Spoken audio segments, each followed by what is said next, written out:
चलिए बच्चों, स्वागत आप सभी का। तो बच्चा गणित के इंपॉर्टेंट क्वेश्चन आप सभी के लिए लेकर आ चुका हूं बच्चों। तो सारे सवाल को अच्छे से समझेंगे, सीखेंगे, क्योंकि एग्जाम में आपको सीधे फंस सकते हैं।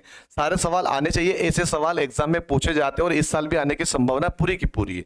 चलिए बच्चों स्टार्ट करते हैं। उसके पहले सभी से छोटी सी रिक्वेस्ट, वीडियो को लाइक जरूर किया करें और चैनल पे पहली बार आए तो सब्सक्राइब कर लो, और पहले से देख रहे हो तो सब्सक्राइब करके रख लो और बेल आइकन को ऑन जरूर रखना। चलिए बच्चों पहले क्वेश्चन पे आते हैं, ध्यान से समझिएगा। पहला क्वेश्चन देखिए बच्चों, ग्राफ वाला सवाल है, आपके सामने आ चुका है बच्चा। ये हर साल पूछा गया है। सवाल क्या कह रहा है उसको समझो और अपना दिमाग लगाओ। देखो बच्चा, दिए गए बार ग्राफ में विभिन्न वर्षों में भारत की जनसंख्या दर्शाई गई है। किस वर्ष जनसंख्या में 14 करोड़ की वृद्धि हुई है?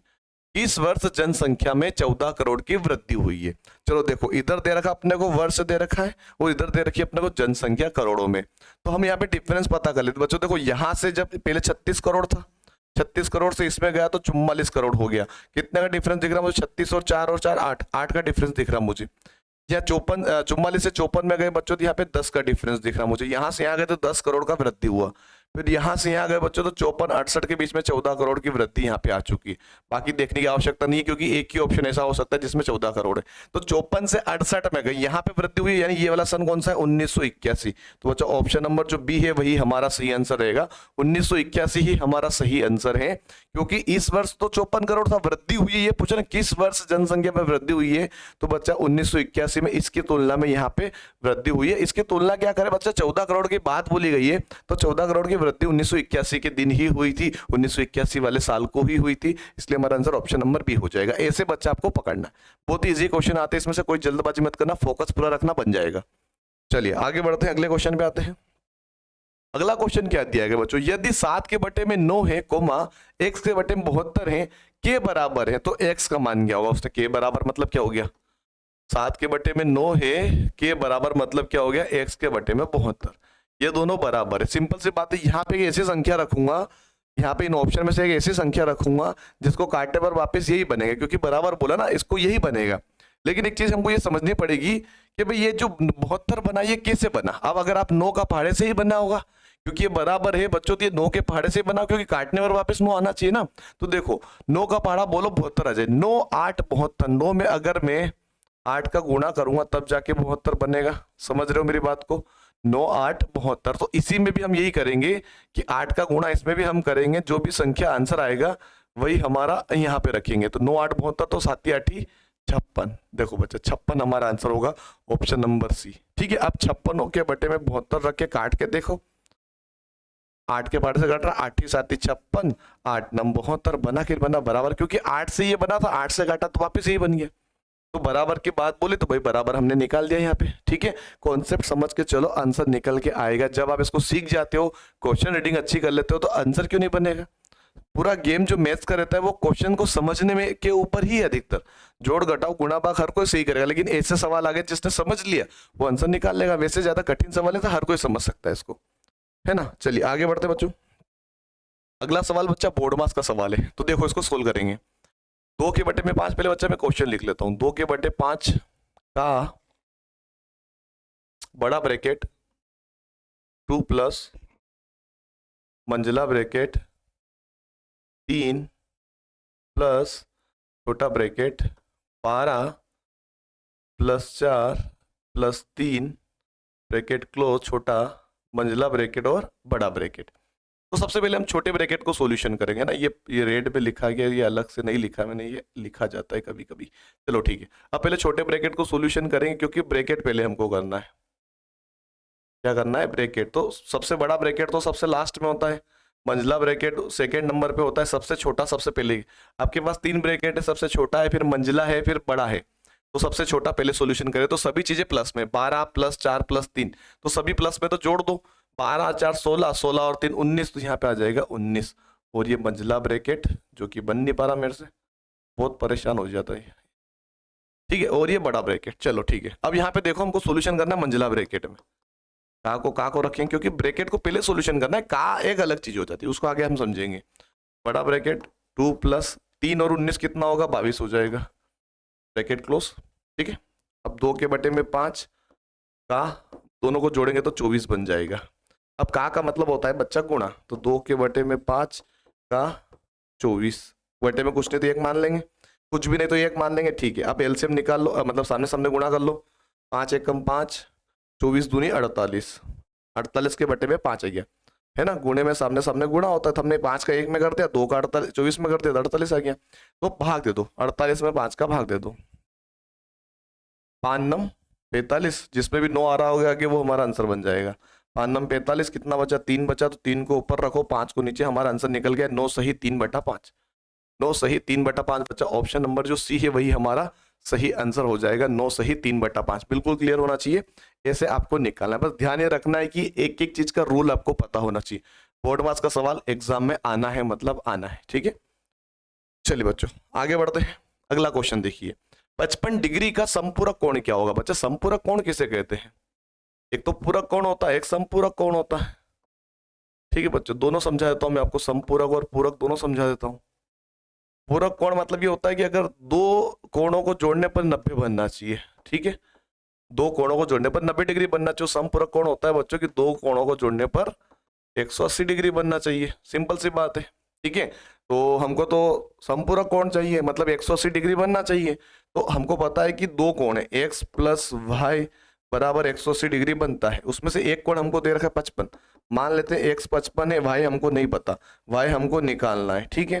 तो 55 को बराबर के उधर भेज दो, तो माइनस में चला जाएगा, माइनस कर दो, कितना बचेगा, y का मान आ जाएगा यहाँ पे 180 में से 55 जाएगा तो 135 बचेगा, है ना। 135 ही बचेगा, 135 डिग्री हमारा सही आंसर होगा। 135 डिग्री सही माइनस किया ना बच्चों। देखो आपको बताता हूं, ऐसे कर लो यार, समझ में आ जाएगा। अगर ज्यादा दिक्कत हो जाए तो ऐसे कर लो, इसको बना लो 7, अच्छा 135 नहीं 125 बचेगा। देखो गड़बड़ी हो जाती है ना अभी, 10 में से 5 गया तो 5 बचेगा, 7 में से 5 गया 2 बचेगा और 125।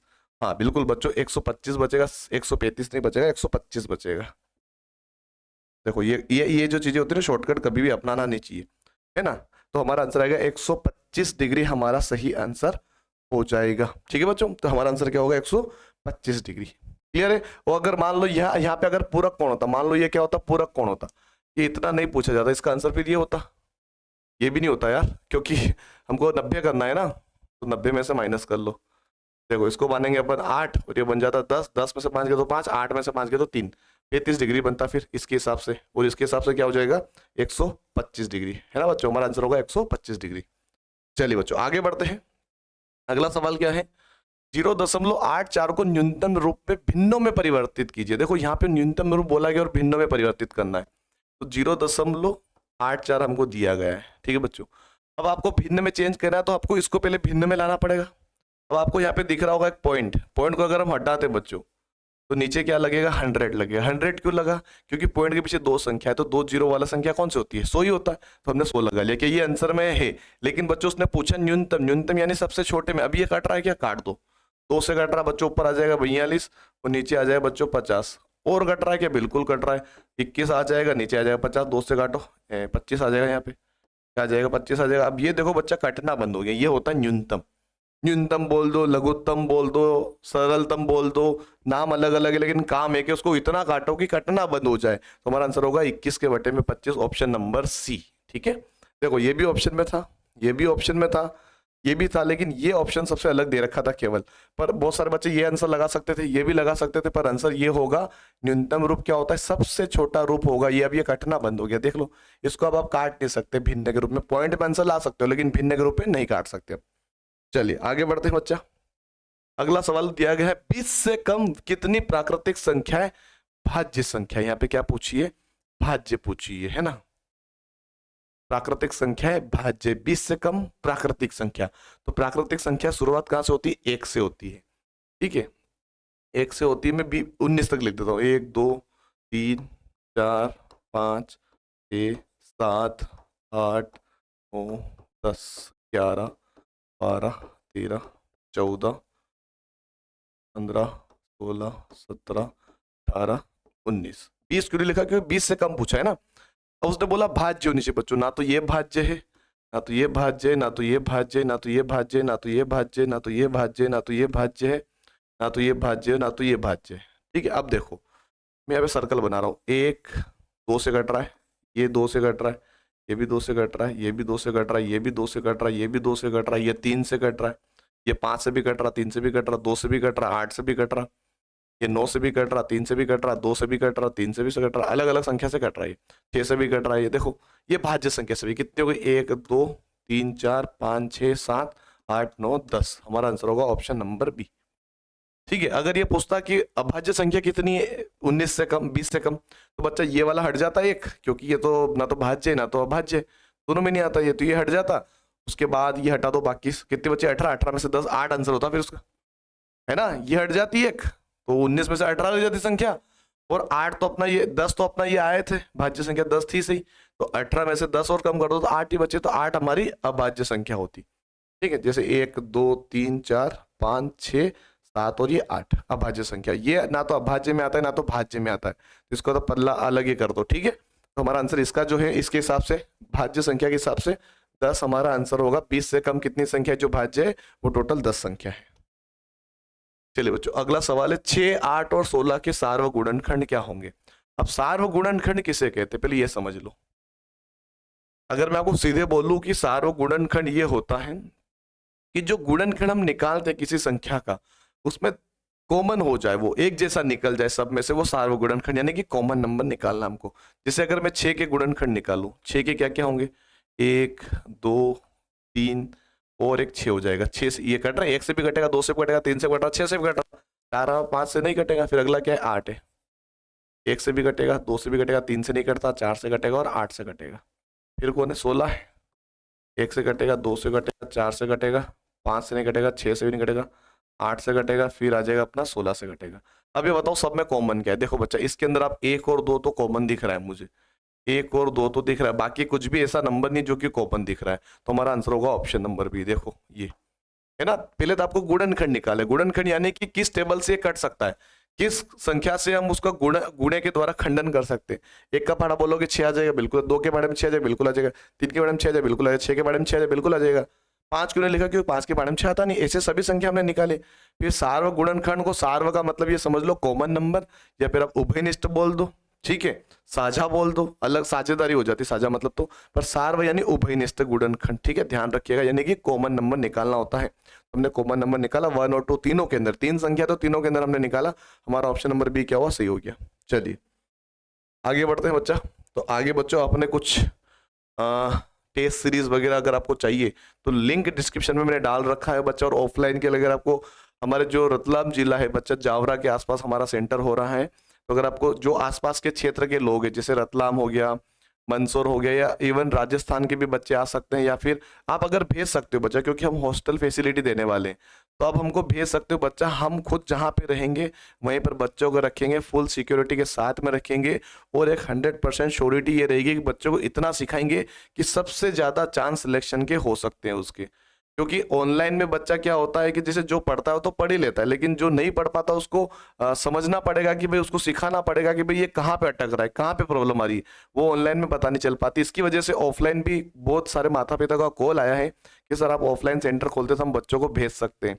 उसके लिए हमने ये चीज़ खोली है, और बच्चा हमारे साथ और भी लोग जुड़े हुए हैं जो कि इसमें हमारा साथ देंगे। कुछ टीचर्स वगैरह है, कुछ हमारे जो मैनेजमेंट के लिए भी हमारे साथ रहेंगे। तो ओवरऑल पढ़ाने वाले लोग अलग, मैनेजमेंट के लिए अलग रहेंगे, जो कि पूरा फैसिलिटी के साथ अवेलेबल होगा। एक प्रॉपर वे में चलेगा, जो हम खाना खुद खाएंगे वो बच्चों को खिलाएंगे, वो वाला। ऐसा नहीं कि भाई कुछ भी चल रहा है, नहीं, एक प्रॉपर तरीके से बच्चों को मेंटेन किया जाएगा और अच्छे से सिखाया जाएगा। ये बच्चों, ये थे हमारे कुछ क्वेश्चन जो कि आपको हेल्प करें आपके एग्जाम को लेकर।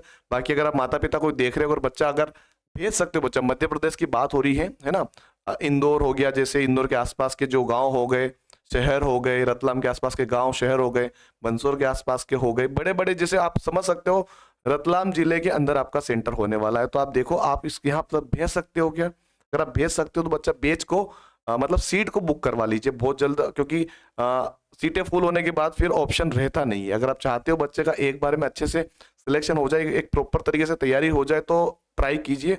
हम अपनी तरफ से पूरी कोशिश करेंगे, 100% पूरा हम उसको इतना सिखाएंगे कि चांस सबसे ज्यादा रहेंगे दूसरे बच्चों के मुकाबले। बहुत बहुत धन्यवाद, शुक्रिया।